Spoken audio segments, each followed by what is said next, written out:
The winter of 1883 had been particularly unforgiving in Montana Territory. Snow drifts piled high against the train as it labored through mountain passes, delaying Katherine Sullivan's arrival in Pinecrest by nearly 3 days. The 26-year-old clutched the wrinkled letter from Thomas Blackwell in her gloved hands, reading it for perhaps the 100th time since leaving Philadelphia 6 weeks ago. His words painted promises of a good life on Whispering Pines Ranch, a sturdy home, fertile land, and most importantly, a partnership built on mutual respect rather than the stifling conventions she'd fled from back east. The stagecoach driver called out their arrival as they crested the final hill overlooking Pinecrest. Kate, as she preferred to be called, peered through the frost-edged window at the small settlement nestled in the valley below. Before we jump back in, tell us where you're tuning in from, and if this story touches you, make sure you're subscribed, because tomorrow I've saved something extra special for you. A handful of wooden buildings lined a single snow-covered street, a general store, what appeared to be a saloon, a modest church, and several other structures whose purposes weren't immediately evident. The frozen landscape glittered under the late afternoon sun, beautiful but intimidating in its vast emptiness. "Pinecrest, miss," the driver announced, pulling the horses to a stop in front of the general store. End of the line. Kate descended carefully onto the packed snow, adjusting her woolen coat against the biting cold. After the cramped confines of the stagecoach, the crisp mountain air felt refreshing despite its chill. She surveyed the street, expecting to see Thomas Blackwell waiting, as he'd promised in his last letter. Instead, an older man with a silver-streaked beard and a tin star pinned to his coat approached. "Miss Sullivan?" he inquired, removing his hat respectfully. "Yes," she confirmed, a seed of apprehension taking root. "I'm looking for Thomas Blackwell. He was to meet me here." The man's weathered face creased with unmistakable discomfort. "I'm Sheriff James Wilson, miss. I think you'd better come with me." As the driver unloaded her trunks onto the boardwalk, Kate felt her carefully constructed future begin to splinter. "Has something happened to Mr. Blackwell?" The sheriff avoided her direct gaze. "Please, miss, my office is just down the way." Kate followed him through the snow, her heart pounding against her ribs like a trapped bird. The sheriff's office was warm, at least. A pot-bellied stove radiating heat that did nothing to dispel the chill that had settled in her bones. "Miss Sullivan," Sheriff Wilson began, removing his gloves and gesturing to a chair. "I'm afraid I have difficult news. Thomas Blackwell took ill about 10 days ago. Doc Miller's been doing what he can, but..." He trailed off, his expression grave. "He's dying," Kate finished, the words falling like stones into the quiet room. "Yes, ma'am. Pneumonia's set in hard. He's been asking for you, though. Seems holding on until you arrived was keeping him going." Kate sat very still, absorbing this cruel twist of fate. She had traveled over 2,000 miles to marry a man she had never met, only to find him on his deathbed. The bitter irony might have made her laugh if it weren't so devastating. "Can you take me to him?" she asked, her voice steadier than she felt. "Course," the sheriff nodded. "He's at his ranch. Doc's been staying with him these past few days. I can have your things sent over to the boarding house." "No," Kate interrupted. "My place is with Mr. Blackwell, whatever time he has left." The journey to Whispering Pines Ranch took nearly an hour. By wagon, the sheriff navigating the snow-covered trail with practiced ease. As they crested a ridge, Kate caught her first glimpse of what should have been her new home. The ranch spread across a sheltered valley, a modest but well-built cabin, nestled among pine trees that gave the property its name. A barn and several outbuildings stood nearby, smoke rising from the main house's chimney in a thin, determined line against the darkening sky. "Thomas built it all himself," Sheriff Wilson commented, noticing her attention. "Started with nothing, but a tent and a dream 8 years ago. Worked harder than any man I know to make something of this place." Kate nodded silently, trying to reconcile the thriving homestead before her with the dying man she was about to meet. In his letters, Thomas had described his daily routines, his hopes for expanding the cattle herd come spring, his plans for adding rooms to the cabin once they were married. He had written of the future with such certainty, such quiet confidence.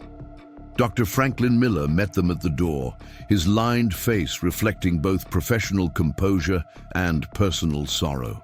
"You must be Miss Sullivan," he said. "He's been asking for you, rallied a bit when he heard the stage had arrived in town." "How long?" Kate asked simply. "A day, perhaps 2. The doctor's honesty was oddly comforting amid the unreality of the situation. "May I see him now?" Dr. Miller nodded and led her inside. The cabin's interior was warm and surprisingly comfortable. Simple furniture crafted with obvious care, shelves lined with books, a few modest decorative touches that suggested Thomas Blackwell had created not just a place to live, but a home he had intended to share with her. The doctor guided her to a bedroom at the back of the cabin. "He's lucid, but very weak," he cautioned before opening the door. "Try not to exhaust him." Thomas Blackwell lay propped against pillows, his face gaunt and pale, but his eyes still alert. Kate was struck by how closely he resembled the daguerreotype. He had scent, strong features, a thoughtful brow and kind eyes, though now sunken and shadowed by illness. He turned at their entrance, his gaze finding hers immediately. "Katherine," he said, his voice barely above a whisper. "You came." She moved to his bedside, removing her gloves to take his fevered hand in hers. "Of course I came, Thomas. I gave my word." A ghost of a smile touched his lips. "I'm sorry," he managed. "This isn't what I promised you." "You've nothing to apologize for," Kate assured him, fighting back tears. This man was still a stranger in many ways, yet the months of correspondence between them had created a connection that felt surprisingly real as she sat beside him. Dr. Miller discreetly withdrew, leaving them alone. For a moment, neither spoke, the only sound the crackling of the fire and Thomas's labored breathing. "I know this isn't fair to ask," Thomas finally said, each word clearly an effort. "But I have a request." "Anything," Kate replied without hesitation. "Stay," he said, "not just until, but after. The ranch, it's good land, profitable. I've made arrangements, papers in my desk. Sheriff Wilson knows." He paused, gathering strength. "I know we never met before today, but I chose you from all those letters because I saw something in yours: intelligence, determination, the same qualities that helped me build this place. It should be yours." Kate stared at him, stunned by what he was proposing. "Thomas, You don't have to decide now," he interrupted gently. "Just promise you'll consider it. This land deserves someone who'll care for it, not be carved up by land speculators or absorbed by the mining companies." She thought of the life she had left behind in Philadelphia, the dwindling family finances after her father's death, the teaching position that barely covered expenses, the increasingly insistent attentions of her father's business partner, who had made it clear he considered her damaged goods at 26. She had answered Thomas's advertisement, seeking not just escape, but the chance to build something meaningful. "I'll stay," she said firmly, "at least long enough to honor your wishes and consider your offer." Relief softened his features. "Thank you, Katherine." "Kate," she corrected with a small smile. "My friends call me Kate." The next 36 hours passed in a blur of quiet conversations and lengthening silences. Despite his weakened state, Thomas managed to tell Kate about the ranch, the 50 head of Hereford cattle wintering in the sheltered north pasture, the spring that never failed even in drought years, the agreement with his neighbor Margaret Foster to share grazing rights on the ridgeland. Between bouts of coughing that left him exhausted, he explained the financial arrangements he had made, insisting she review the documents in his desk. "Liam O'Connor helps with the cattle," Thomas explained during a period of relative clarity. "Good young man, Irish, knows more about livestock than men twice his age. He lives in the small cabin by the barn." Kate absorbed every detail, asking questions when appropriate, but mostly listening, storing away information she sensed would be crucial in the days to come. As darkness fell on the second evening, Thomas's strength began to fade noticeably. Dr. Miller, who had been checking on him regularly, gave Kate a significant look that needed no interpretation. She sat beside Thomas through the night, holding his hand as his breathing grew increasingly labored. Near dawn, he opened his eyes one last time, focusing on her with unexpected clarity. "I wish we'd had our chance," he whispered. "So do I," Kate replied honestly, tears finally spilling down her cheeks. Thomas Blackwell died as the first light of dawn painted the eastern sky. Kate sat with him until Dr. Miller gently led her from the room. Preparing and narrating this story took us a lot of time, so if you are enjoying it, subscribe to our channel. It means a lot to us. Now back to the story. Insisting she rest while he made the necessary arrangements. Exhaustion eventually claimed her, and she slept dreamlessly for several hours in the chair by the fire. She awoke to find Sheriff Wilson in the cabin's main room, speaking quietly with Dr. Miller. Both men fell silent when they noticed her, their expressions a mixture of sympathy and uncertainty.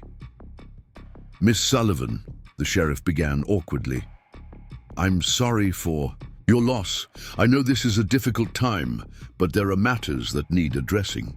"Thomas explained everything," Kate said, straightening her rumpled dress. "He wanted me to stay, to take over Whispering Pines." The men exchanged glances. "That's what he told me as well," Sheriff Wilson confirmed. "Had me witness changes to his will last week when he realized how ill he was. But miss, running a cattle ranch isn't something a city woman can just decide to do." Kate felt a flash of irritation pierce her grief. "I'm aware it won't be easy, Sheriff, but I'm not without resources or determination." "No offense intended," Wilson backpedaled. "It's just that Montana winters are harsh, and ranching takes experience that I'll acquire," Kate finished firmly. "Thomas believed I could learn. I intend to prove him right." Dr. Miller cleared his throat. "There's also the matter of Nathaniel Harrison. He's been trying to buy this land from Thomas for years. When he hears of Thomas's passing, he'll likely approach you with an offer." "Who is Nathaniel Harrison?" "Owns the biggest ranch in the county," Sheriff Wilson explained. "Silver dollar spread covers half the valley already. Been buying up smaller homesteads whenever he can. Thomas always refused to sell, which put them at odds." Kate absorbed this new information, recognizing another challenge to add to the already daunting list before her. "I have no intention of selling to Mr. Harrison or anyone else. This was Thomas's home. He wanted it preserved, not absorbed into someone else's empire." The sheriff nodded, though skepticism remained in his eyes. "The funeral will be day after tomorrow, if that suits you. Most folks in town thought highly of Thomas. They'll want to pay their respects." "Thank you, Sheriff," Kate said, rising from her chair with newfound determination. "Now, if you gentlemen will excuse me, I should like to meet Liam O'Connor. I believe I'll find him at the barn." Dr. Miller and Sheriff Wilson watched with surprise as Kate donned her coat and moved purposefully toward the door. She felt their doubt like a physical presence at her back, but she kept her head high as she stepped into the cold morning air. Grief still wrapped around her heart, but alongside it grew a fierce resolve. She had given Thomas her word. She would honor it. The snow crunched beneath her boots as she made her way to the barn, a substantial structure built with the same careful attention to detail as the cabin. Inside, a young man with reddish hair was forking hay into stalls where several horses watched with interest. He looked up at her entrance, surprise evident on his freckled face. "Miss Sullivan?" he guessed, setting down his pitchfork and wiping his hands on his trousers. "Yes," she confirmed. "And you must be Liam O'Connor. Thomas spoke of you." The young man ducked his head in a gesture that seemed part nod, part bow. "I'm sorry about Mr. Blackwell. He was a good man. Best I ever worked for."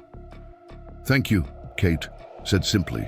She glanced around the barn, noting its orderly arrangement, the healthy appearance of the horses, the solid construction that kept the bitter Montana cold at bay. "Thomas told me you know more about livestock than men twice your age." Liam flushed slightly at the praise. "Mr. Blackwell exaggerated, I'm sure. But I've been working with animals since I was a boy in County Cork." "How long have you worked at Whispering Pines?" "Nearly 3 years now. Came west looking for work, and Mr. Blackwell took a chance on me." A shadow crossed his young face. "Don't know what I'll do now. Suppose you'll be heading back east after the funeral." Kate met his gaze directly. "Actually, Liam, I intend to stay and run Whispering Pines. It was Thomas's wish, and I've given my word to consider it seriously. Of course, I can't do it alone. I was hoping you might stay on and help me learn what I need to know." The shock on Liam's face would have been comical under different circumstances. "You mean to run the ranch yourself? Begging your pardon, miss, but do you know anything about cattle?" "Not yet," Kate admitted candidly, "but I'm a quick study, and Thomas seemed to think me capable. He wouldn't have left me the ranch otherwise." Liam stared at her, clearly struggling to reconcile the well-dressed Eastern lady before him with the idea of a rancher. "It's hard work, miss. Not what you're used to, I'd imagine." "I'm stronger than I look, Mr. O'Connor," Kate replied with a hint of asperity. "And while I may not know ranching, I do know how to work. I've supported myself teaching for the past 5 years, often working from dawn until well after dusk. Teaching's not the same as breaking ice on water troughs when it's 20 below," Liam pointed out, though without malice. "No, it isn't," Kate agreed, "which is why I need your help. Thomas trusted you. I'd like to do the same, if you're willing." The young Irishman studied her for a long moment, his expression thoughtful. Finally, he nodded slowly. "I'll stay on, at least until spring. By then, you'll either have decided ranching isn't for you, or you'll have learned enough to know if I'm worth keeping around." Kate extended her hand, a gesture that clearly startled him. "Thank you, Liam. I appreciate your candor as well as your assistance." He took her hand briefly, his calloused palm rough against her smoother skin. "Don't thank me yet, Miss Sullivan. Winter's the hardest time on a ranch. We've got 50 head of cattle to keep alive until the spring grass comes, and that's no small task.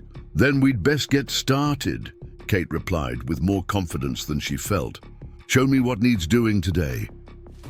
The week that followed tested Kate in ways she had never imagined possible.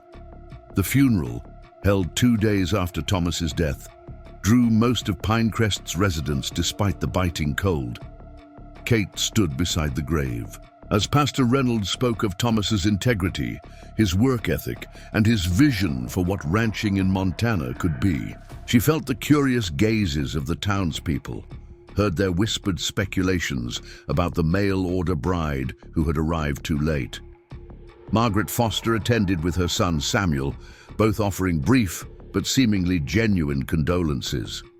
Nathaniel Harrison also made an appearance, his expensive coat and polished boots marking him as a man of means among the more plainly dressed ranchers and townspeople. He approached Kate after the service, his expression carefully composed into one of sympathy. "Miss Sullivan," he said, removing his hat, "allow me to express my deepest condolences. Thomas was a fine man, though we often found ourselves on opposite sides of various issues." "Thank you, Mr. Harrison," Kate replied neutrally, having been warned about him by both Sheriff Wilson and Liam. "I understand you may be staying on at Whispering Pines for a time." he continued. "A noble sentiment, but perhaps impractical. Ranching is a difficult business even for those with experience. Should you decide to return east, I would be happy to make you a generous offer for the property." Kate met his gaze steadily. "That's very thoughtful, Mr. Harrison, but I have no intention of selling."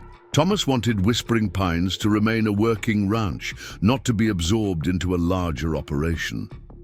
A flicker of something, irritation, surprise, crossed Harrison's features before his smile returned, though it didn't quite reach his eyes. "Of course, I merely wished to ensure you knew your options. The offer remains open should you reconsider. Montana winters have a way of changing one's perspective." As Harrison moved away, Margaret Foster approached, her shrewd gaze following the retreating figure of the wealthy rancher. "Harrison's been trying to buy up every inch of this valley for years," she commented without preamble. Thomas stood in his way more than once. "So I've gathered," Kate replied. "He seemed quite confident I'd be willing to sell." "Men like Harrison always expect to get their way," Margaret said dryly. "They're rarely prepared for a woman with a mind of her own."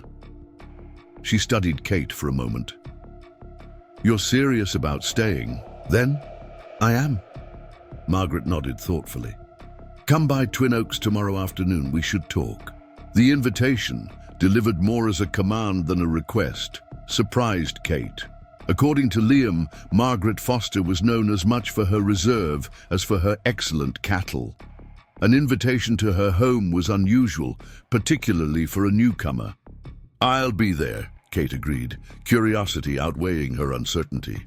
The days after the funeral fell into an exhausting routine.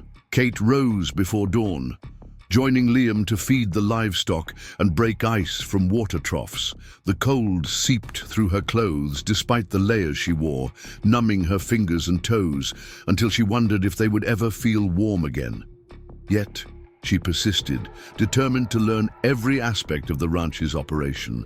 In the afternoons, she pored over Thomas's ledgers and documents, familiarizing herself with the business side of ranching.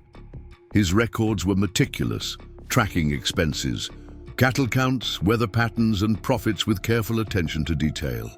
Among the papers was a half-finished letter to her, apparently written when he first realized the severity of his illness. "My dear Catherine, if you are reading this, my hopes for our future together have been cut short. I want you to know that in our correspondence these past months, I came to admire your intelligence, your determination, and your unwillingness to accept the limited roles society prescribes for women." The letter continued, explaining his concerns about Nathaniel Harrison's attempts to control water rights throughout the valley, and his hope that Kate might consider continuing what he had started at Whispering Pines. Reading it, Kate felt a renewed sense of purpose. Thomas had seen something in her letters that suggested she was capable of more than society typically allowed women. She would not disappoint that faith. On the afternoon of her scheduled visit to Twin Oaks, Kate saddled her horse, a gentle mare named Willow that Thomas had apparently purchased specifically for her arrival, and rode north through the snow-covered landscape. The journey took nearly an hour, the trail winding through pine forests and open meadows blanketed in white. Twin Oaks Ranch spread across a sheltered valley, its buildings more numerous and substantial than those at Whispering Pines, testifying to years of successful operation. Margaret Foster greeted her at the door of a comfortable two-story house, built with practical sturdiness rather than architectural flourishes. The interior reflected its mistress, no unnecessary ornamentation, but a solid comfort that spoke of prosperity earned through hard work. "You're punctual," Margaret observed, taking Kate's coat. "Good. That matters out here where daylight's precious in winter." She gestured toward a chair near the fireplace. "Sit. You look half frozen." Kate gratefully accepted the offered seat, extending her chilled hands toward the warmth of the fire. "Thank you for inviting me, Mrs. Foster." Margaret the older woman corrected, pouring coffee into sturdy mugs. "We don't stand on ceremony much in these parts." She settled into a chair opposite Kate. "I invited you because Thomas was a good neighbor and friend. He helped us when my husband died 4 years ago. I'd like to return that kindness by helping you if you're serious about staying." "I am," Kate affirmed, "though I'm beginning to understand why everyone seems so skeptical. The work is harder than I imagined, and I've barely scratched the surface." A hint of approval crossed Margaret's weathered features. "At least you're honest about it. Most greenhorns pretend they know more than they do, which is the quickest way to disaster in ranching." "I'm under no illusions about my ignorance," Kate admitted. "But I'm willing to learn, and Liam has been patient with my questions." "O'Connor's a good worker," Margaret acknowledged. "Thomas was lucky to find him, but you'll need more than one ranch hand when spring comes. Calving season requires all hands, day and night." The conversation that followed was a practical education in the realities of Montana ranching. The seasonal rhythms of cattle raising, the financial challenges of operating a small spread, the politics of water rights, and grazing permits. Margaret spoke with the authority of someone who had lived these realities for decades, neither sugarcoating the difficulties nor discouraging Kate outright. "The biggest threat to small ranchers isn't the weather or the work," Margaret explained, as they sat at her kitchen table with a hand-drawn map of the valley spread before them. "It's men like Harrison who want to control everything. He started buying up land 10 years ago when silver was discovered in the North Hills. Now he owns half the valley and has his eye on the rest." "What makes Whispering Pines so valuable to him?" Kate asked, studying the map where Margaret had marked property boundaries. "Water rights," Margaret replied simply. "Silver Creek runs through your land before reaching his. Thomas filed primary water rights in '79, which means in drought years, your ranch gets its share before his does. It's been a thorn in Harrison's side ever since." "And the mining operations need water," Kate deduced, remembering Thomas's unfinished letter. "Enormous amounts," Margaret confirmed. "The stamp mills use it to process ore, and they don't care what happens downstream. If Harrison controls both your water rights and his own, he can divert the entire creek to the mines when it suits him, leaving the rest of us high and dry." Kate traced the creek's path on the map with her finger. So Thomas's refusal to sell wasn't just about keeping his ranch intact. It was about protecting other ranches as well. "Precisely. Harrison has most of the territorial officials in his pocket, but he couldn't override Thomas's legal claim to those water rights. Now he's hoping you'll sell out quickly, not understanding what's really at stake." "I won't sell," Kate said firmly. "But I'm not naive enough to think Harrison will simply accept that. What should I expect?" Margaret's expression turned grim. "First, he'll increase his offers, hoping money will sway you. When that fails, things tend to happen.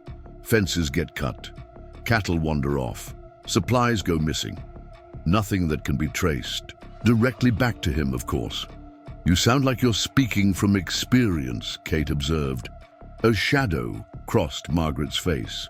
"My husband refused to sell to Harrison, same as Thomas. 3 months later, our barn burned down in the middle of winter. No proof it was anything but an accident, but the timing was suspicious. Then William took ill suddenly, just like Thomas." "You think Harrison had something to do with their deaths?" Kate asked, alarmed by the implication. "I can't prove anything," Margaret replied carefully. "But I've lived in this valley for 20 years, and I've never known 2 healthy men to die of winter illness in the same ways at such convenient times for Nathaniel Harrison." She fixed Kate with a penetrating stare. "If you're staying at Whispering Pines, keep your wits about you. Harrison plays a long game. He's patient, and he's ruthless." Kate felt a chill that had nothing to do with the Montana winter. "Why tell me this? You barely know me." Because Thomas believed in you, Margaret said simply. His letters these past months mentioned you often. Said you asked practical questions instead of just talking about curtains and cooking like most mail-order brides. A hint of a smile softened her stern features. I figure any woman who impressed Thomas Blackwell deserves a fair warning about what she's facing. The ride back to Whispering Pines that evening gave Kate ample time to consider Margaret's warnings. If the woman's suspicions were correct, Thomas's death might not have been simply bad luck or illness, but something more sinister. The thought sent anger coursing through her, anger at Harrison, if he was indeed responsible, and at the injustice of a system that would allow such actions to go unpunished. By the time she reached the ranch, darkness had fallen, but lamplight glowed in the cabin windows, a beacon of warmth in the gathering gloom. Liam emerged from the barn as she approached, taking Willow's reins while Kate dismounted. "Everything all right at Twin Oaks?" he asked, noting her pensive expression. "Yes," Kate replied, deciding not to share Margaret's suspicions until she had time to consider them more carefully. Mrs. Foster was very informative about the realities of ranching in this valley. "She's a hard woman, but fair," Liam observed, leading Willow toward the barn. Thomas respected her judgment more than most. Kate nodded, watching the young Irishman tend to her horse with practiced efficiency. In just a week, she had come to rely on his knowledge and steady presence. "Liam," she said impulsively, "do you think Thomas's illness was unusual in any way?" He paused, turning to look at her with a puzzled expression. "Unusual? How do you mean? Did he get sick suddenly? Or was there any reason to think it might not have been natural?" Understanding dawned in Liam's eyes, followed by caution. "You've been talking to Mrs. Foster about Harrison," he guessed. "Yes." She implied that Harrison might have had something to do with Thomas's death, and her husband's as well. Liam was silent for a long moment, his young face troubled in the fading light. "Mr. Blackwell did get sick awful sudden," he admitted finally. "One day he was fine, the next burning with fever. Doc Miller said it was pneumonia, but..." He trailed off, shaking his head.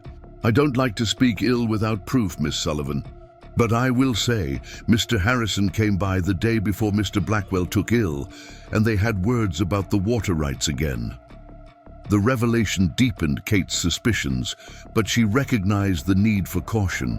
Making accusations against the most powerful man in the valley without solid evidence would be foolhardy at best, dangerous at worst. "Thank you for being honest, Liam. I won't pursue this further without more information, but it's something to be aware of." He nodded, appearing relieved that she wasn't jumping to conclusions. "Best to focus on keeping the ranch going for now, miss. That's challenge enough with winter setting in proper." Kate knew he was right. Whatever the truth about Thomas's death, her immediate priority had to be Whispering Pines itself. The ranch represented not just her future, but Thomas's legacy and, according to Margaret, protection for other small ranches in the valley. She would honor that responsibility while remaining vigilant against whatever tactics Harrison might employ. That night, as snow began falling again outside the cabin windows, Kate sat at Thomas's desk reviewing the documents he had left her. Among them was a folder containing legal papers establishing the water rights for Silver Creek, carefully filed and notarized at the territorial office in Helena. There was also a map showing the watershed that fed the creek, with notes indicating flow rates during different seasons and drought years. For the first time, Kate fully understood what Thomas had entrusted to her. Whispering Pines wasn't just a cattle ranch, it was a strategic position in an ongoing struggle for the valley's future. The water that flowed through this land represented life for the downstream ranchers and potential wealth for the mining interests Harrison represented. By leaving the ranch to her, Thomas had placed her at the center of this conflict, whether she wanted that role or not. The realization was both daunting and oddly energizing. Kate had come west seeking purpose and partnership. Thomas's death had denied her the partnership she'd expected, but the purpose remained, perhaps even stronger than before. She would learn to run this ranch, protect its water rights, and honor the trust Thomas had placed in her. Outside, the snow continued to fall, blanketing whispering pines in white. Inside, Katherine Sullivan, mail-order bride turned unexpected rancher, made her decision. This remote Montana valley would be her home, not just temporarily, but permanently. Whatever challenges Harrison or others might present, she would face them with the same determination that had brought her west in the first place. Thomas's last request had indeed changed her fate forever, transforming what might have been a conventional marriage into something far more meaningful. A mission to preserve one man's vision for what ranching in Montana territory could and should be. Looking out at the snow-covered landscape that was now hers to protect, Kate felt a sense of rightness settle within her. She had come to Whispering Pines, seeking a new beginning. Despite tragedy, she had found exactly that. The first month at Whispering Pines tested Kate's resolve daily. January brought bitter cold that penetrated the cabin walls despite the constant fire she maintained in the hearth. Each morning began in darkness, her fingers stiff as she dressed in the layers necessary to ward off frostbite.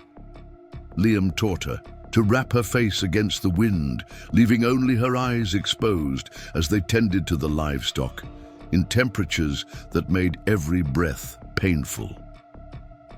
"The cattle need more feed in cold like this," he explained as they loaded hay onto the sled one particularly frigid morning.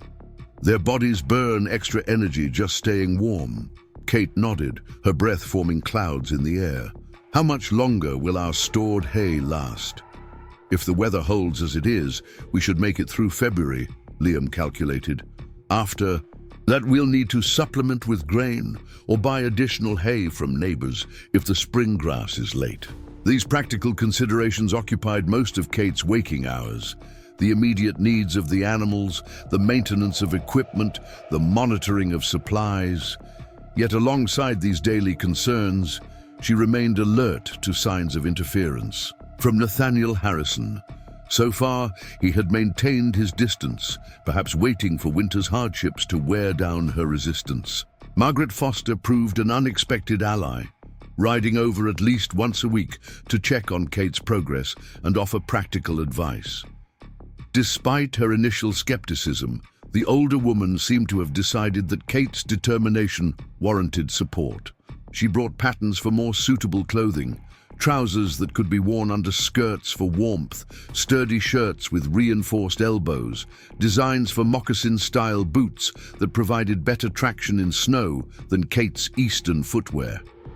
"Ranching's hard enough without fighting your clothes too," Margaret observed dryly, watching Kate struggle with her skirts while carrying water buckets. "No one out here will scandalize if you dress practical." Kate accepted the advice gratefully. She had already abandoned most of her Philadelphia sensibilities regarding proper attire, but Margaret's patterns represented a true adaptation to frontier life, clothing designed by women who understood the demands of ranch work. On a particularly clear February afternoon, Samuel Foster rode over with a message from his mother. "There's a cattleman's meeting in town tomorrow," he explained, dismounting by the corral where Kate was mending a section of fence. "Ma says you should attend." Kate paused in her work, surprised by the invitation. "A cattleman's meeting? Would my presence be welcome?"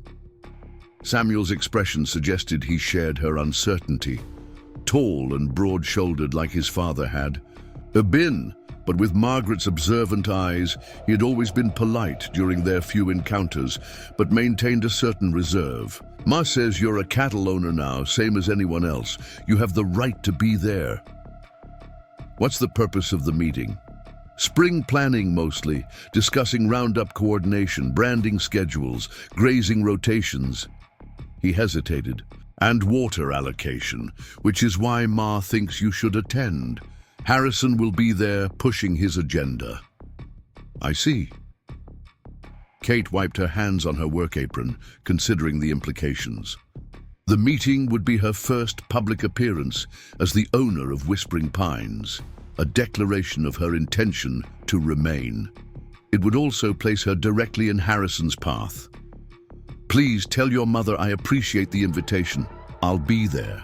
After Samuel departed, Kate sought out Liam to discuss the meeting. The young Irishman was repairing harness leather in the relative warmth of the barn, his deft fingers working the awl with practiced precision. "Harrison won't expect you," he commented when she shared the news.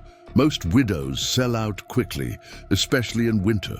"I'm not exactly a widow," Kate reminded him, a point she frequently had to clarify in town when sympathetic shopkeepers referred to her as Mrs. Blackwell or offered condolences for her husband. "Close enough in folks' eyes," Liam shrugged. "Either way, showing up at the cattleman's meeting makes a statement. You're declaring yourself a rancher, not just someone holding the property until you can sell." That evening, Kate sorted through her remaining Eastern clothing, looking for something appropriate for the meeting. Most of her dresses were impractical for ranch work and remained packed in trunks, but she had brought one serviceable navy wool dress with minimal bustle and practical buttons that might strike the right balance. Respectable enough for town, but not so ornate as to appear frivolous to the practical ranchers who would attend the meeting. She rose earlier than usual the next morning, allowing extra time to make herself presentable after weeks of caring little about her appearance beyond cleanliness and warmth. Her hands, once soft and unmarked, now showed evidence of her new life. Calluses, forming on her palms, a healing cut across one knuckle where she'd caught it on a nail, fingernails cut short for practicality. She contemplated these changes without regret as she pinned her hair into a simple but neat arrangement. Liam had offered to remain at the ranch, pointing out that someone needed to tend the livestock, though Kate suspected he was also avoiding the social complexities of the meeting. She saddled Willow herself, having mastered the basic care of her mount over the past weeks, and set out for town shortly after dawn. The ride to Pinecrest took nearly 2 hours, the trail better packed than it had been on her arrival, but still challenging in places where drifting snow had created deep pockets. Kate used the time to gather her thoughts, rehearsing what she might say if questioned about her intentions for Whispering Pines. By the time the settlement came into view, she felt prepared for whatever the meeting might bring. Pinecrest had changed little since her arrival 6 weeks earlier. The same wooden buildings lined the main street, though now with paths shoveled through the snow between them. She tied Willow outside the general store, where a painted sign announced Cattlemen's Association meeting, 10 a.m. on the community board near the entrance. Inside, the store's usual merchandise had been pushed aside to accommodate several rows of chairs, most already occupied by men in various styles of ranch wear, with a few women scattered among them. Wives of ranchers, Kate presumed, though Margaret Foster sat alone near the front, her practical attire marking her as a working ranch owner rather than a supportive spouse. Conversation quieted noticeably as Kate entered, heads turning to observe her with undisguised curiosity. She nodded politely to those whose gazes she met, making her way toward Margaret, who had saved an adjacent seat. "Glad you came," the older woman said by way of greeting. "Harrison's already trying to set the agenda." Kate followed Margaret's glance toward the front of the room, where Nathaniel Harrison stood in conversation with several well-dressed men. Unlike the working ranchers who filled most seats, Harrison and his associates wore city clothes, fashionable coats, polished boots, watch chains glinting against expensive waistcoats. The contrast emphasized the division Margaret had described between Harrison's interests and those of the smaller ranchers. Sheriff Wilson entered, causing another lull in conversation. He nodded to Kate, his expression suggesting surprise at her presence before taking a position at the front of the room. "Folks, if you'll take your seats, we can get started. Got a full agenda today, and I know everyone's got ranch work waiting." The meeting began with discussion of spring roundup, the coordinated gathering of cattle that had wintered across various properties. Kate listened attentively as details were arranged for shared labor, chuck wagons, and branding schedules. She noted the easy cooperation among the ranchers for this essential task, each contributing according to their size and capabilities. Even Harrison participated in these arrangements, though his contribution would be primarily hired hands rather than personal labor. "Now to water allocation," Sheriff Wilson announced, transitioning to the topic Kate suspected was the real purpose behind Margaret's insistence she attend. "As you all know, Silver Creek's flow varies year to year. Last year's snowpack was below average, so we may be looking at lower levels come summer." Harrison stepped forward, his manner confident, even commanding. "The Silver Dollar Ranch has growing needs," he began without preamble. "I've increased my herd by 20% and planned further expansion this spring. Additionally, the mining operations to the north, in which many of us have investments, require consistent water supply for processing." A murmur ran through the assembled ranchers at this declaration. Kate glanced at Margaret, whose expression remained impassive, though her eyes narrowed slightly. "Given these considerations," Harrison continued, "I propose a reassessment of water rights along Silver Creek. The current allocation system was established when many properties were just getting started. It doesn't reflect the current economic realities of our region. The current system is based on legal water rights filed with the Territorial Office," Sheriff Wilson pointed out, his tone neutral, but his words a clear reminder of established law. Harrison smiled thinly. "Legal documents can be amended when circumstances change. I've already spoken with Judge Hollister in Helena about a petition to review allocations based on economic impact rather than simply who filed first." The implications of this statement sent another ripple of unease through the room.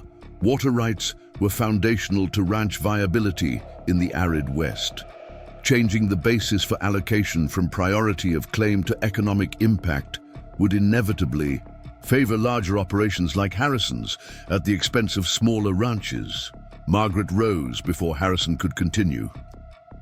"Economic impact cuts both ways, Nathaniel. Small ranches may not match the Silver Dollar in size, but together we employ more local men, support more families, and create more independent businesses than your operation ever will. Consolidation might look efficient on paper, but it concentrates both profit and control." Several ranchers nodded agreement, though Kate noted that others seemed reluctant to openly oppose Harrison. "Progress requires change, Margaret," Harrison replied smoothly. "Sentiment for small homesteads is admirable, but ultimately impractical in a developing territory. The future belongs to operations with sufficient scale to compete in eastern markets." "And sufficient political connections to rewrite water laws?" Margaret countered. Before Harrison could respond, Kate found herself on her feet, speaking before she had fully considered her words. "Mr. Harrison's proposal would effectively nullify legally established water rights that many here have depended on for years. If priority claims can be overturned based on shifting definitions of economic impact, no one's property rights are secure." All eyes turned to her, surprise evident on most faces. Harrison regarded her with poorly concealed irritation. "Miss Sullivan, while we appreciate your unexpected interest in these matters, you've been in Montana territory for mere weeks.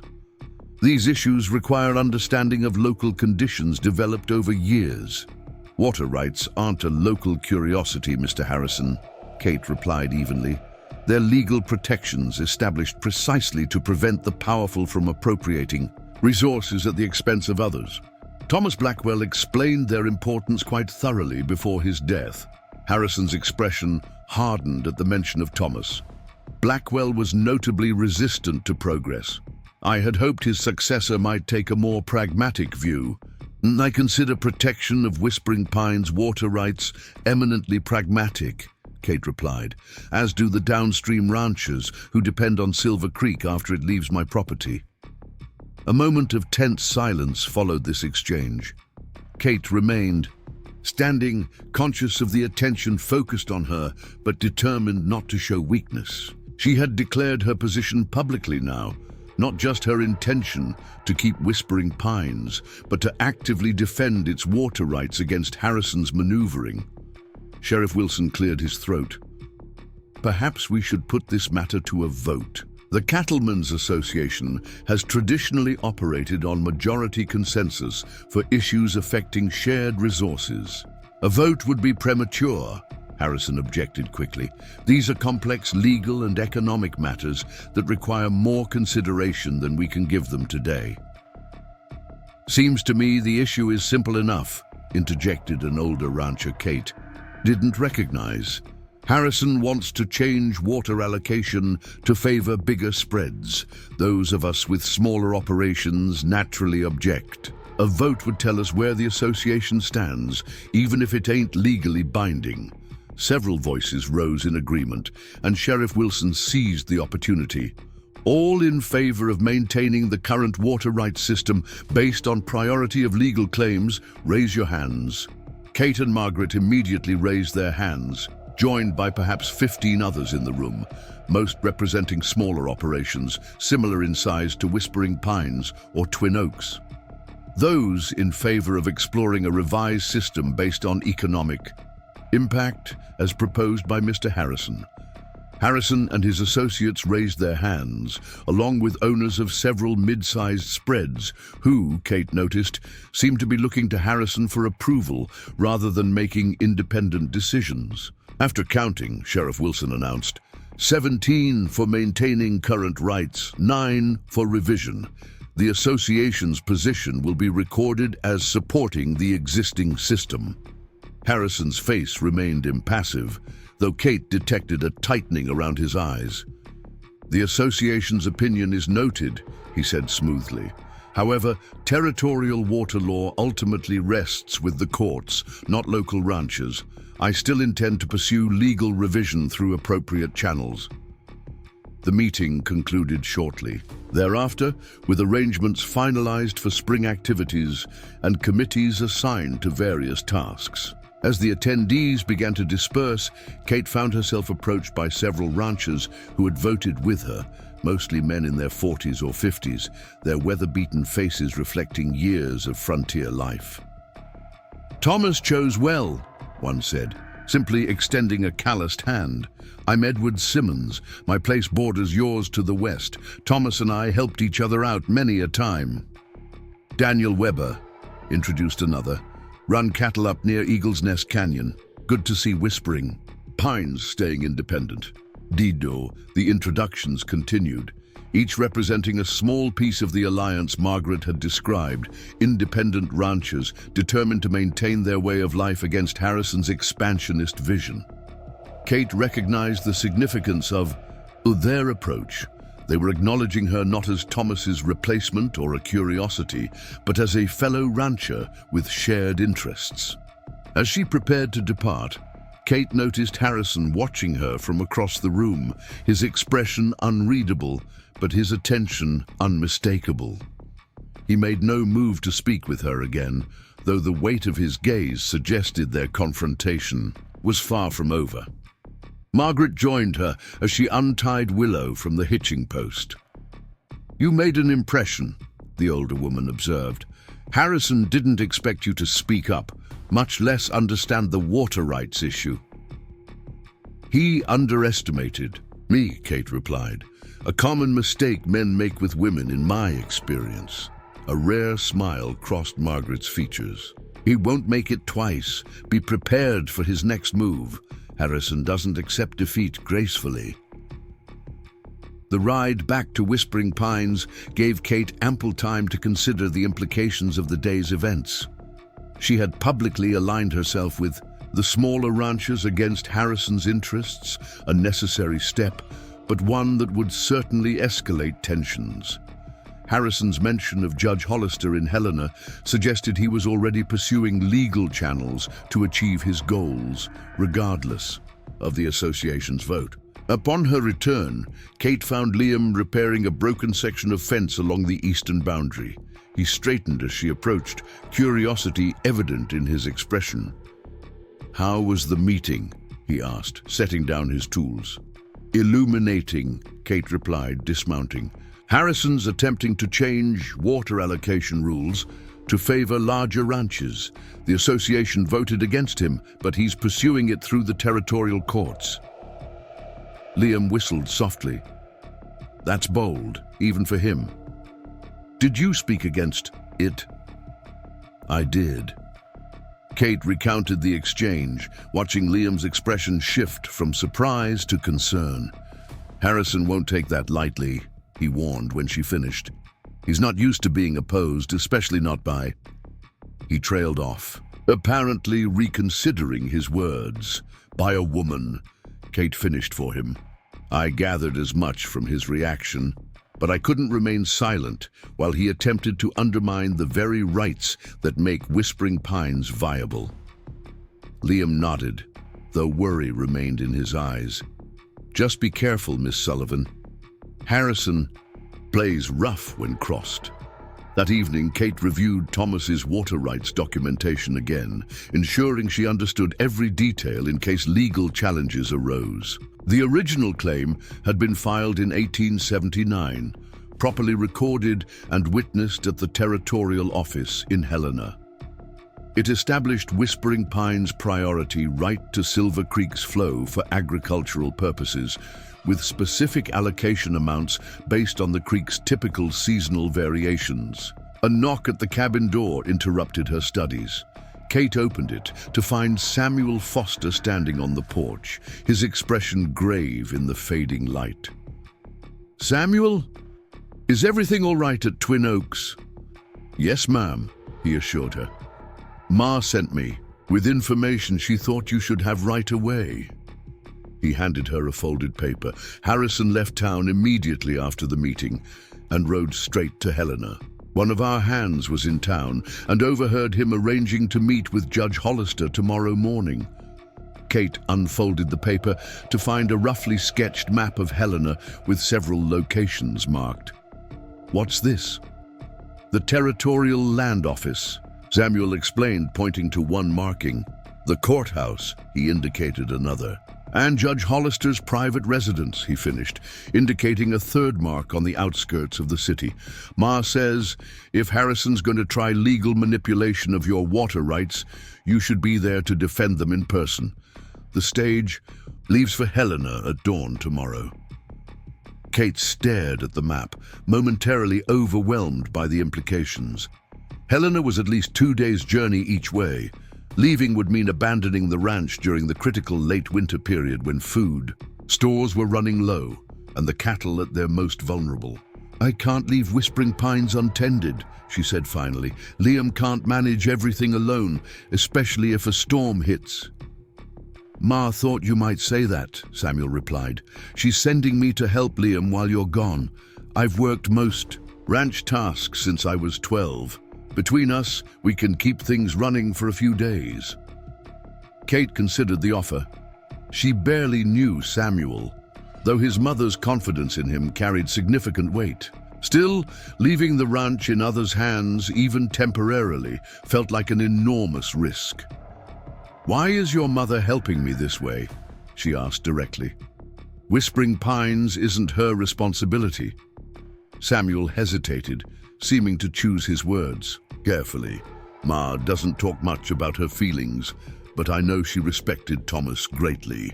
And she believes what Harrison's doing threatens all the small ranches, not just yours. If he gets the water laws changed, Twin Oaks could be next." The explanation made sense, yet Kate sensed there might be more to Margaret's involvement than practical alliance. Regardless, the immediate decision remained clear. If Harrison was moving to undermine her water rights through legal channels, she needed to be present to defend them. "Please tell your mother I'm grateful for the warning," "And her offer of help," Kate said finally.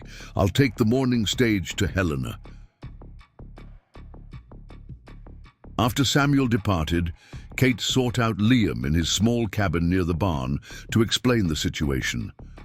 The young Irishman listened with growing concern as she outlined Harrison's apparent plans and her decision to travel to Helena. "I don't like it," he said when she finished. "You traveling alone to oppose Harrison on his territory. Helena's full of men who owe him favors or business considerations." "What alternative do I have?" Kate asked. "If he succeeds in altering the water rights through legal manipulation, Whispering Pines loses its most valuable asset." Liam ran a hand through his reddish hair, clearly troubled.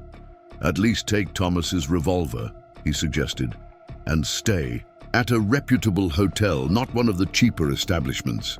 "I'm not entirely helpless, Liam," Kate reminded him, touched by his concern but slightly irritated at the implication.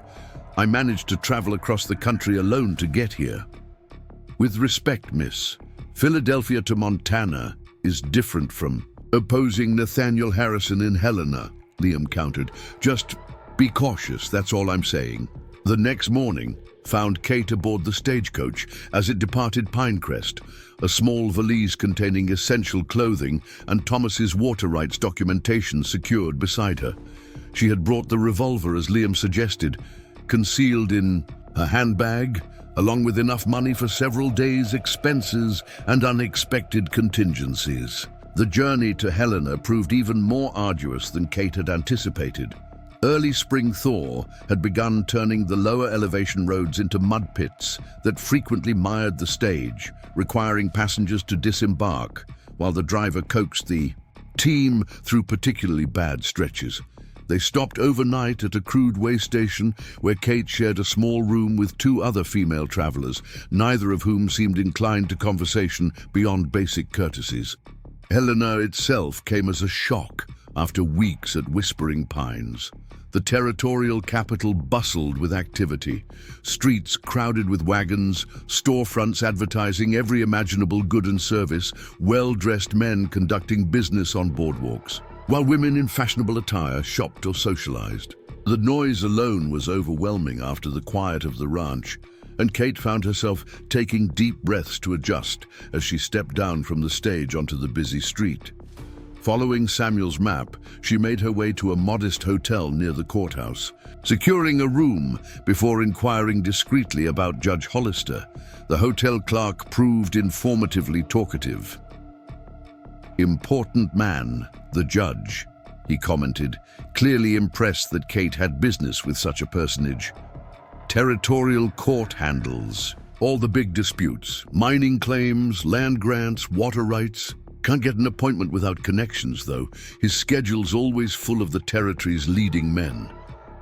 "I understand Mr. Nathaniel Harrison might be meeting with him today," Kate probed gently. "Would you happen to know when?"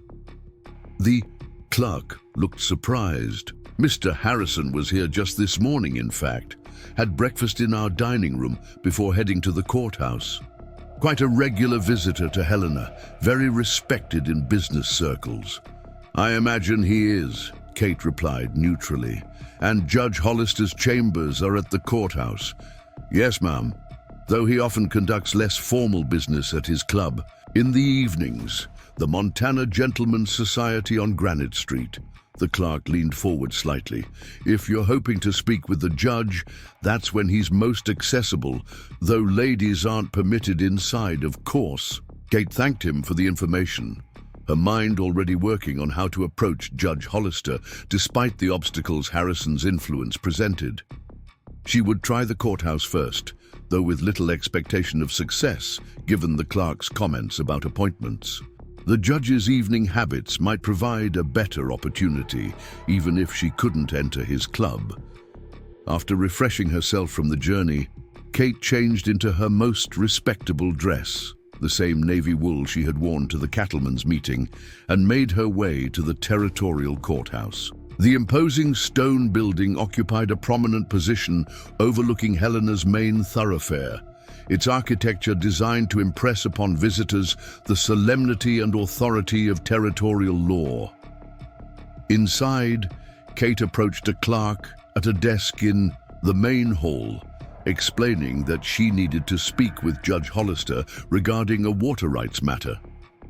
The young man, barely concealing his skepticism, informed her that the judge was fully booked with appointments for the next 3 days. "Perhaps you could leave your card," he suggested, clearly expecting her to withdraw.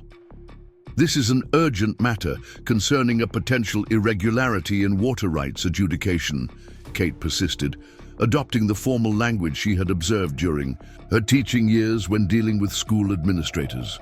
"I've traveled from Pinecrest specifically to address it with Judge Hollister." The clerk appeared momentarily uncertain how to respond to her continued presence. "The judge is currently in session until late afternoon. Even if he were available, he typically only discusses legal matters with practicing attorneys or principals, accompanied by legal representation." Kate was formulating her next approach when the courthouse doors opened to admit Nathaniel Harrison himself, accompanied by a well-dressed man carrying a portfolio of papers. Harrison stopped abruptly upon seeing her, surprise quickly giving way to calculation in his expression. "Miss Sullivan," he greeted her with superficial courtesy, "this is an unexpected pleasure. What brings you all the way to Helena?" "The same matter that brings you, I suspect," Kate replied steadily. "Whispering Pines water rights." Harrison's companion glanced between them with interest. "You know each other?" "Miss Sullivan recently inherited a small ranch adjacent to my property," Harrison explained smoothly. "We have some overlapping interests regarding Silver Creek allocation." "Not overlapping, Mr. Harrison," Kate corrected, "directly opposing. I'm here to ensure Whispering Pines' legally established water rights aren't undermined through procedural manipulation." The blunt statement clearly discomfited Harrison's companion, who shifted awkwardly. Harrison himself maintained his composed exterior, though Kate detected a hardening in his gaze. "Miss Sullivan has developed quite an interest in territorial water law since her recent arrival," he said to his companion, his tone suggesting her concerns were frivolous. "Though I fear she misunderstands the nature of my business here." "Perhaps you could clarify it then," Kate challenged. "Are you not meeting with Judge Hollister regarding revision of Silver Creek water allocation?" Harrison's smile didn't reach his eyes. "My legal affairs are my own concern, Miss Sullivan, as yours are yours. If you wish to speak with Judge Hollister, I suggest you make a proper appointment through appropriate channels." With a curt nod, he continued past her toward the courthouse interior, his companion following with a last curious glance at Kate. The encounter left Kate simultaneously frustrated and more determined. Harrison's presence confirmed Margaret's intelligence about his intentions, but Kate was no closer to securing her own meeting with Judge Hollister. She had traveled too far and risked too much to return to Whispering Pines without at least presenting her case. With few options remaining to reach Judge Hollister through official channels, Kate decided on a different approach. Her conversation with the hotel clerk had revealed that the judge frequented the Montana Gentlemen's Society in the evenings. While she couldn't enter the establishment herself, she might intercept him as he arrived or departed. The remainder of the afternoon, Kate spent at the Territorial Land Office, requesting copies of the original water rights documentation for Whispering Pines. The clerk, a bespectacled man named Perkins, seemed bemused by her detailed questions, but eventually produced the records she sought. "These are unusual inquiries for a lady," he commented as Kate reviewed the documents. "Most water rights matters are handled by attorneys or the male property owners themselves." "I am the property owner," Kate replied without looking up from the paperwork. "Whispering Pines Ranch is registered in my name following Thomas Blackwell's death." Perkins adjusted his spectacles, Ah, I see. Well, these records confirm your priority claim on Silver Creek, dating to 1879. Quite straightforward, legally speaking. Yet I understand Judge Hollister is considering a petition to revise allocation based on economic impact rather than priority of claim, Kate noted, watching the clerk's reaction carefully. Perkins shifted uncomfortably. I couldn't comment on judicial matters, ma'am. The Land Office simply maintains records. Of course, Kate agreed smoothly. I merely want to ensure all documentation is in order before my meeting with the judge. The small deception had the desired effect. Perkins became noticeably more helpful, providing additional documentation related to Silver Creek water usage and historical flow rates. By late afternoon, Kate had assembled a comprehensive file supporting Whispering Pine's legal claim to its water rights, evidence that would be difficult for even a biased judge to dismiss outright. As evening approached, Kate returned to her hotel to prepare for her attempt to speak with Judge Hollister. She chose her most conservative attire, aiming to present herself as a respectable property owner rather than emphasizing her femininity. The revolver remained in her handbag, an uncomfortable precaution that nevertheless provided reassurance in the unfamiliar city. The Montana Gentlemen's Society occupied an imposing brick building a few blocks from the courthouse. Gas lamps illuminated its entrance, where well-dressed men occasionally arrived or departed, nodding to the doorman who controlled access. Kate positioned herself at a cafe across the street, ordering tea while maintaining a discreet watch on the club's entrance. Her patience was rewarded shortly after 8 o'clock when a carriage delivered an older man whose bearing and the deference shown by others marked him as someone of importance. Gathering her documents, Kate waited until he had nearly reached the club's entrance before approaching. "Judge Hollister?" she called, keeping her voice respectful but firm. The man turned, surprise evident on his florid features. "Yes? Do I know you, madam?"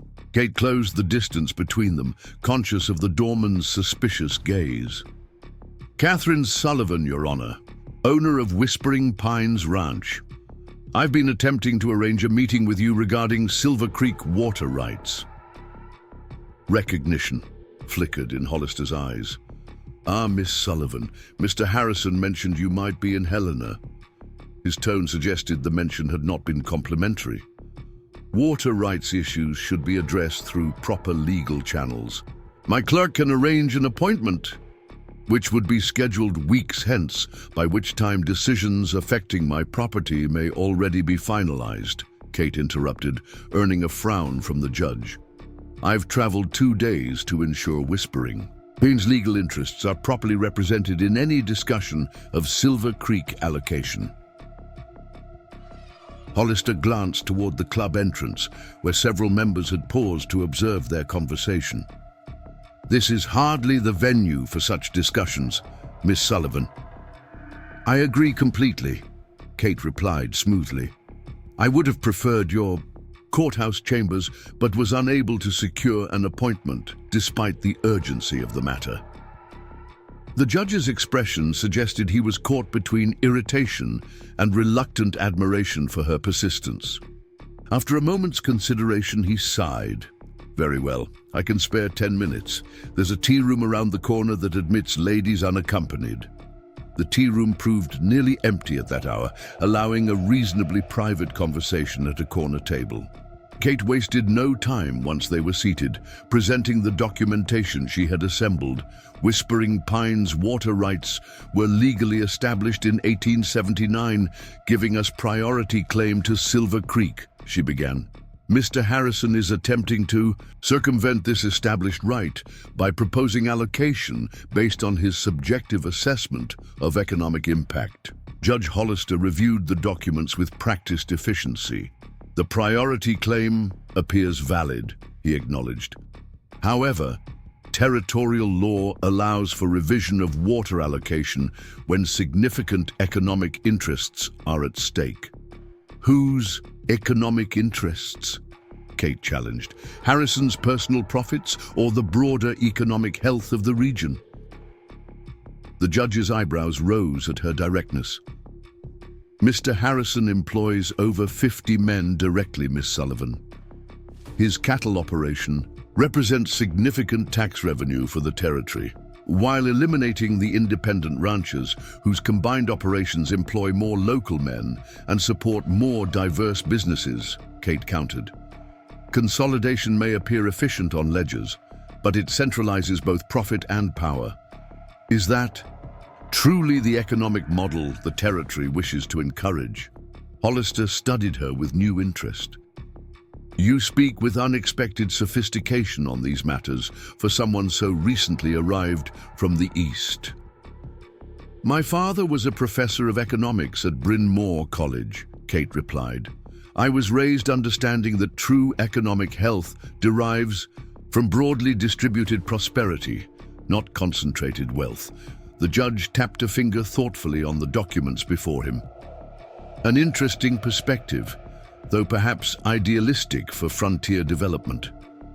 The frontier presents the opportunity to avoid repeating Eastern mistakes, Kate persisted. Territories that allow resources to be monopolized by few wealthy interests inevitably produce societies with extreme inequality. Is that Montana's intended future?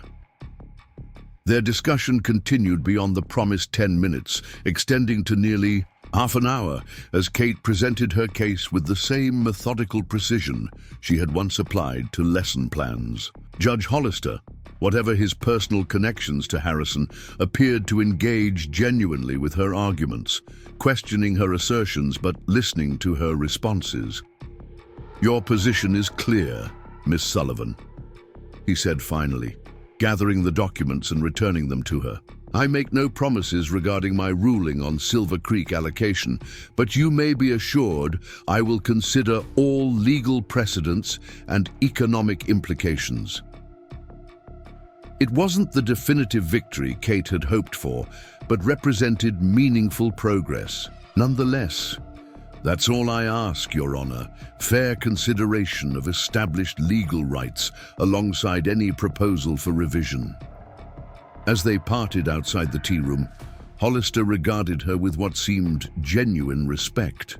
Thomas Blackwell was fortunate in his choice of successor, Miss Sullivan. Whether that will prove fortunate for you remains to be seen. The following morning, Kate boarded the stage back to Pinecrest, her mission in Helena as complete as circumstances allowed. She had made her case directly to Judge Hollister, ensuring he could not rule on Silver Creek allocation without conscious awareness of Whispering Pine's legal position. Whether that would prove sufficient to counter Harrison's influence remained uncertain, but she had done everything within her power. The return journey seemed even longer, anxiety about the ranch's condition growing with each passing mile. She had never been separated from Whispering Pines for so long since her arrival, and while she trusted Liam's capabilities and Margaret's assurances regarding Samuel, Kate couldn't help worrying about what might have occurred in her absence. Her concerns intensified when the stage driver mentioned hearing about a late-season storm that had passed through the Pinecrest area 2 days earlier. Nothing too severe, he assured her, noticing her expression, but enough snow to remind. Folks, winter ain't quite finished with Montana yet. Kate's relief upon finally reaching Whispering Pines was overwhelming. The ranch appeared intact, smoke rising steadily from the cabin chimney, cattle visible in the sheltered pasture. As the stage continued toward town, she walked the remaining distance to the ranch, her valise clutched in gloved hands, eager to assess conditions firsthand. Liam emerged from the barn as she approached, surprise and evident relief crossing his features. Miss Sullivan, we didn't expect you until tomorrow at earliest. The stage made good time, Kate explained, surveying the property. Everything looks well. Did the storm cause any problems? Nothing we couldn't handle, Liam assured her. Samuel's been a real help, knows his way around livestock as well as any man I've worked with. He's checking the north fence line now. Should be back by supper. Inside the cabin, Kate found everything in order, the fire maintained, provisions organized as she had left them. She unpacked her valise and changed into her work clothes, eager to resume her normal routine after the tension of her Helena mission. "Did you reach the judge?" Liam asked as they walked to the barn to tend to afternoon chores. "Yes, though, not without difficulty. We spoke for nearly half an hour. I believe he listened, but he made no promises regarding his decision." Liam nodded thoughtfully. "Even getting him to hear you out is more than most would manage. Harrison typically ensures his business is concluded before opposition can organize." "Margaret's warning gave me the advantage of time," Kate acknowledged. "I owe her a considerable debt for that intelligence." As if summoned by mention of her name, Margaret Foster arrived shortly before sunset, riding directly into the yard as Kate and Liam were completing the evening feeding. She dismounted with her characteristic efficiency, her sharp gaze quickly assessing Kate's presence. "You're back earlier than expected," she observed. "Were you successful?" Kate briefly recounted her meeting with Judge Hollister as they walked toward the cabin. Margaret listened without interruption, her expression thoughtful. "You've accomplished more than I anticipated," she said when Kate finished. "Hollister typically avoids involving himself in these disputes directly, preferring to rule from a distance. The fact that he granted you a substantial conversation suggests your arguments made an impression, or that he wished to appear impartial before ruling in Harrison's favor," Kate suggested, unwilling to assume success prematurely. "Possibly," Margaret conceded, "but Hollister values his reputation for judicial independence. Being seen publicly dismissing valid legal claims wouldn't serve that image." Samuel returned as they were finishing supper, his tall frame filling the cabin doorway as he entered, stamping snow from his boots. He reported that the north fence line remained secure despite the storm, with no cattle lost or strayed. "You've got good stock," he commented as he accepted the coffee Kate offered. "Hardy. Some ranches lost calves in that cold snap, but yours weathered it fine." "Thomas selected his breeding stock carefully," Kate replied. "I'm fortunate to have inherited such resilient animals." After the Fosters departed, promising to send word if they heard anything from Helena regarding Judge Hollister's decision, Kate found herself experiencing an unfamiliar contentment. Despite the tensions with Harrison and uncertainty about the water rights, Whispering Pines felt more genuinely like home than any place she had known since childhood. The routine labors, the connection to the land and animals, even the challenges presented by weather and isolation, all had become integral to her sense of self. The following weeks brought the first real signs of spring to the high country. Snow began retreating from south-facing slopes, revealing patches of ground that had lain hidden for months. The cattle grew restless, instinctively sensing the coming change of seasons, and early wildflowers appeared in protected hollows where sunlight concentrated. Kate and Liam prepared for calving season, readying the barn for emergency shelter if needed, and monitoring the pregnant cows with increasing frequency. According to Thomas's breeding records, they could expect approximately 30 calves, with the first due to arrive any day. "We'll need to watch for coyotes once the calves start dropping," Liam warned one evening as they reviewed preparations. "They get bold this time of year when food's still scarce but young stock's available." "Should we set traps?" Kate asked. Having observed such preparations on neighboring properties, Liam shook his head. Thomas didn't hold with trapping, said it was indiscriminate, caught as many useful predators like foxes and badgers as harmful ones. He preferred keeping a guard dog and increasing patrols during vulnerable periods. Kate nodded, appreciating this additional insight into Thomas's approach to ranching. His philosophy, as she was discovering through such conversations, had balanced practical necessity with respect for natural systems, an approach she found increasingly aligned with her own developing values. The first calf arrived in the middle of a clear, cold night. Kate woke to Liam's urgent knock, quickly dressing to join him in the barn, where a heifer was struggling with her first birth.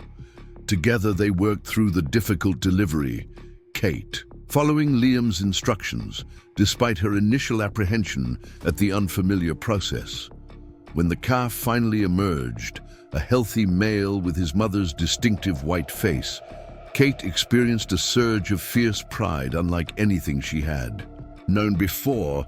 This new life represented the ranch's future, tangible proof of continuity, despite the season's hardships.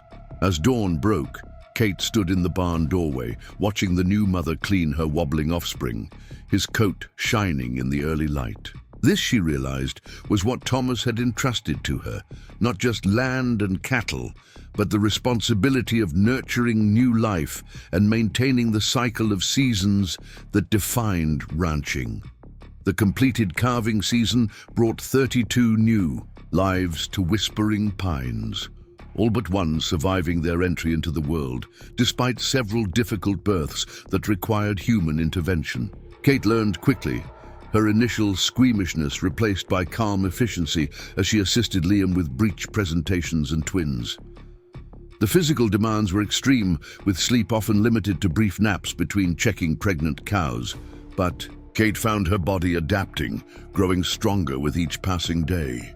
Word from Helena finally arrived in early May, delivered by Sheriff Wilson, who rode out to Whispering Pines specifically to bring the news. Judge Hollister had issued his ruling on Silver Creek water allocation, maintaining the priority rights system with only minor adjustments for drought year emergencies. Whispering Pines' claim remained secure, at least for the immediate future. "Harrison's not pleased," Wilson commented, accepting coffee at Kate's kitchen table. "Word is, he nearly tore up the judgment paper when his lawyer delivered it. Spent 2 days holed up at the Silver Dollar with his foreman and some rough-looking characters nobody recognized from around here." The implied warning wasn't lost on Kate. "You think he might take less legal actions now that his court strategy has failed?" Wilson shrugged, his expression guarded. "I'm just passing along what I've heard, Miss Sullivan. Harrison's a powerful man with significant investments at stake. Might be wise to stay especially vigilant in the coming weeks." After the sheriff departed, Kate shared the news with Liam, including Wilson's implied warning about Harrison's potential reaction. "We should increase patrols," Liam suggested immediately, "and perhaps ask Samuel to ride over from Twin Oaks occasionally to provide additional eyes." Kate agreed, though she wondered how long they could maintain such vigilance. The demands of spring work were already stretching their limited manpower, with fences needing repair after winter damage, cattle requiring movement to fresh pastures, and 100 other tasks essential to the ranch's operation. The first sign of trouble came 3 days later, when Liam discovered a section of fence along the eastern boundary. The border shared with Harrison's Silver Dollar Ranch had been cut overnight. The clean cuts through the wire suggested deliberate sabotage rather than natural damage, and hoofprints indicated several cattle had wandered through the opening onto Harrison's property. "This is just the beginning," Liam predicted grimly as they repaired the fence. "Testing to see how we respond." Kate nodded, recalling Margaret's warnings about Harrison's tactics. "We'll need to check the boundaries daily, especially those adjacent to the Silver Dollar." More incidents followed with increasing frequency. Water diverted from a small tributary, feeding their section of Silver Creek. Salt blocks mysteriously disappearing from the north pasture, calves separated from their mothers and driven onto Harrison's range. None could be directly attributed to Harrison or his men, yet the pattern was unmistakable. The situation escalated when Liam found footprints near the spring house one morning. Someone had approached during the night, but apparently retreated without taking action. The discovery sent a chill through Kate, despite the warming May weather.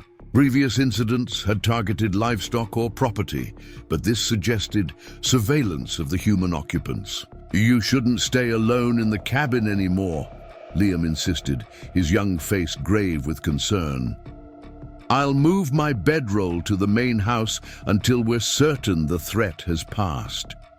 Kate initially resisted, uncomfortable with the impropriety, despite the practical necessity, but eventually conceded. That evening, Liam established himself in the cabin's main room, his presence simultaneously reassuring and a stark reminder of their vulnerable position. The next day, Kate rode to Twin Oaks, seeking Margaret's counsel on their deteriorating situation. The older woman listened with characteristic focus as Kate outlined the pattern of incidents. When Kate finished, Margaret remained silent for several moments, her weathered fingers drumming thoughtfully on the kitchen table. "Harrison's getting desperate," she finally observed. "Judge Hollister's ruling was a significant setback to his plans. He can't legally override your water rights, so he's trying to make Whispering Pines untenable for you personally." "It's working," Kate admitted candidly. "I can't be everywhere at once, and neither can Liam. We're losing ground despite our best efforts."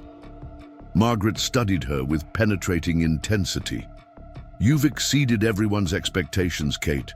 No one would blame you if you decided the fight wasn't worth the cost." "I would blame myself," Kate replied simply. "I gave Thomas my word. More than that, I've come to love Whispering Pines. It's not just property to me anymore. It's home." A rare smile crossed Margaret's stern features. "I was hoping you'd say that, in which case we need to change strategies. Defense alone won't work against Harrison. You need to demonstrate that harassment carries consequences." "What do you suggest?" "A public confrontation," Margaret replied. "Force Harrison to either acknowledge his actions or deny them before witnesses. Either way, you change the dynamic from private intimidation to public accountability." The opportunity for such confrontation presented itself sooner than expected. The following Saturday, Pinecrest held its annual spring gathering, a community celebration marking winter's end and the season of renewal. Nearly everyone in the county would attend, including Harrison, whose financial contributions to such events were part of maintaining his public image as a benevolent leading citizen. Kate prepared carefully, selecting a dress that balanced feminine propriety with practical mobility. The revolver remained at home. Bringing a weapon to a community celebration would undermine her moral position, but she wore boots that allowed for stable footing beneath her skirts, anticipating potential confrontation. Liam accompanied her to town, unusually formal in his best shirt and recently trimmed hair. They arrived to find Pinecrest transformed, the main street decorated with bunting, tables laden with food contributed by local families, a small band playing on a makeshift platform near the church. Children ran laughing between clusters of adults engaged in the earnest conversations that sustained community bonds through long winters and isolated homesteads. Kate noted Harrison's presence. Immediately, his commanding height and expensive attire making him conspicuous among the more practically dressed ranchers. He stood with several men Kate recognized from the cattleman's meeting, plus two unfamiliar figures whose city clothing and watchful posture suggested hired assistants rather than social companions. Margaret intercepted Kate near the refreshment table, Samuel and another young man at her side. "Harrison brought reinforcements," she observed quietly, nodding toward the unfamiliar men. "Professional troublemakers from Helena, if I'm not mistaken." "All the more reason to address this publicly," Kate replied, her resolve strengthening despite the implied threat. "Will you back my play?" "Without question," Margaret assured her. "Samuel and his cousin Michael will ensure things don't get physical. Several other ranchers who've experienced Harrison's tactics are here as well. You won't stand alone." The confrontation occurred naturally as the afternoon progressed. Kate found herself near the judging table for the community baking contest, examining the displayed pies and cakes, when Harrison approached with his customary air of calculated affability. "Miss Sullivan," he greeted her with practiced charm, "I'm pleased to see you participating in community traditions. It suggests you may be putting down roots in our little corner of Montana." "Indeed, Mr. Harrison," Kate replied, evenly, though certain parties seemed determined to make those roots difficult to establish. Harrison's smile remained, though his eyes hardened slightly. "Ranching presents challenges for everyone, particularly newcomers unaccustomed to our ways." "Some challenges occur naturally," Kate agreed. "Others are deliberately manufactured. Cut fences, diverted water, intimidation under cover of darkness." Her clear accusation drew attention from nearby conversations, heads turning toward their exchange. Harrison maintained his composed exterior, though tension showed in his stance.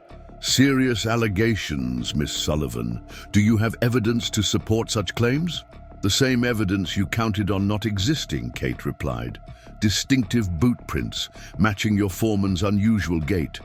Wire cut with a specialized tool only the Silver Dollar uses for fence work. Cattle driven with particular running patterns your hands are known for using."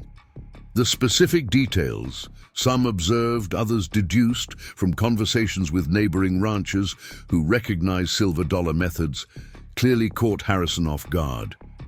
He hadn't expected such precise accusations in a public setting. "Circumstantial. Observations at best," he dismissed, though less confidently than before. "Certainly nothing that would stand in court." "I'm not in court, Mr. Harrison," Kate responded, raising her voice slightly to ensure those gathering around could hear clearly. "I'm addressing you directly, neighbor to neighbor.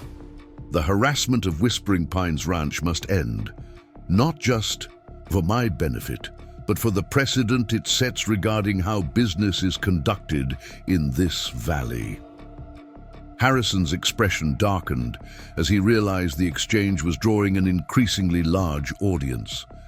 Several ranchers who had voted with Kate at the cattleman's meeting moved closer, their presence a silent statement of solidarity. "My business methods have built the largest and most successful ranch in the county," Harrison stated, abandoning pretense of denial. "Progress requires adaptation, Miss Sullivan. Those who cannot adapt to changing economic realities inevitably fail." "Is that what you're attempting to orchestrate?" Kate challenged. "My failure? Because I've withstood every challenge so far, Mr. Harrison, and I'm not standing alone."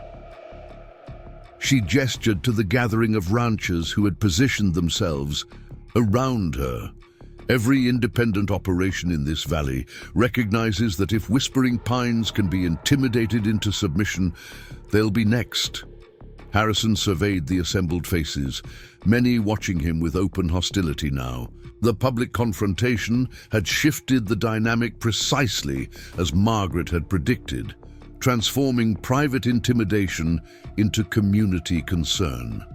"Your interpretation of recent events is creative, Miss Sullivan," he said finally, "but I can assure you neither I nor my employees have any interest in your modest operation beyond standard neighborly relations." "Ooh. Then I look forward to those relations improving immediately," Kate replied.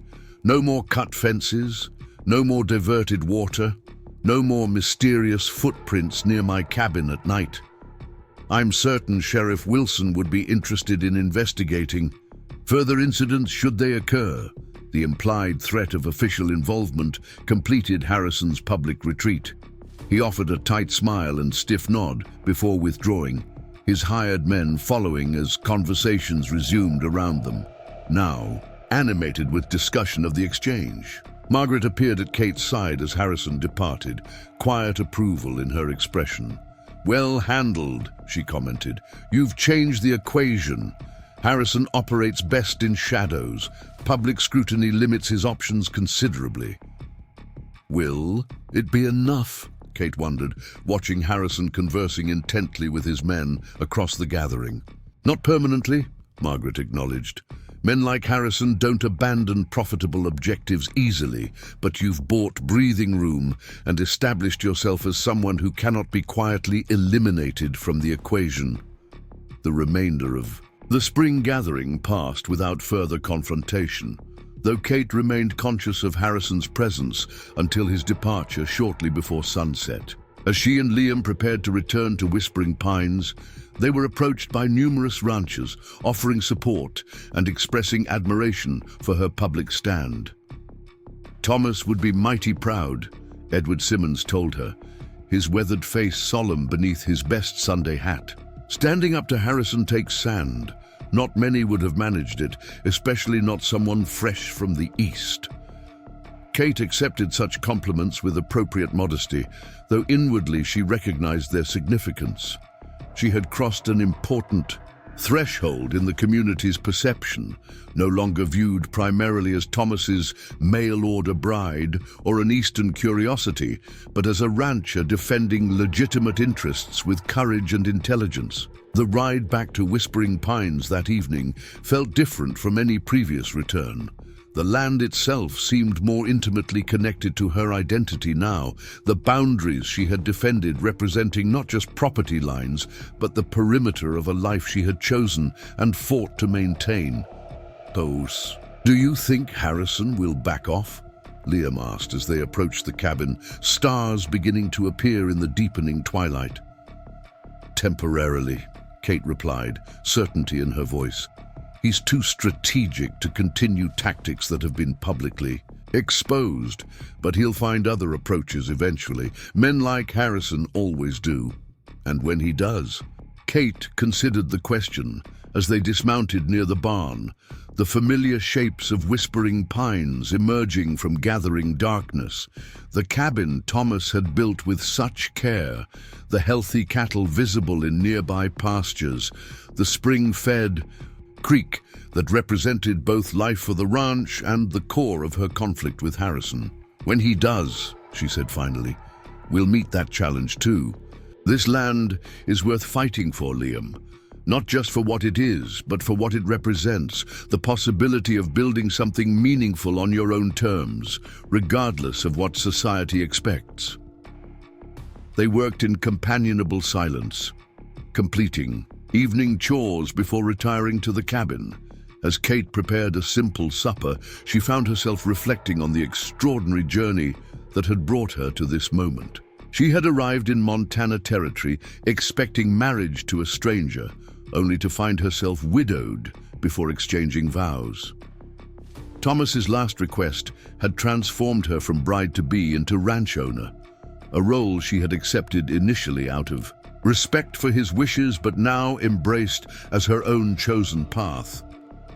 The mail-order bride who never became a wife had instead become something far more significant, an independent woman, claiming her rightful place in a world typically dominated by men's ambitions and expectations. The future would bring new challenges, from Harrison's inevitable machinations to the natural hardships of ranch life, but Kate faced them without regret or uncertainty. This land, this life, this purpose, all had become hers, not through marriage, as originally planned, but through determination, courage, and the willingness to fight for what she valued. Thomas Blackwell's dying request had indeed changed her fate forever, opening a door to possibilities she had never imagined when boarding that eastbound train in Philadelphia. As darkness settled over Whispering Pines Ranch, Katherine Sullivan sat in the doorway of her cabin, watching stars appear above mountains that now defined her horizon. Whatever tomorrow might bring, she would meet it as she had met each challenge since arriving in this wild, beautiful country, with steady resolve and the quiet assurance that she was exactly where she belonged. Up next, you've got two more standout stories right on your screen. If this one hit the mark, you won't want to pass these up. Just click and check them out.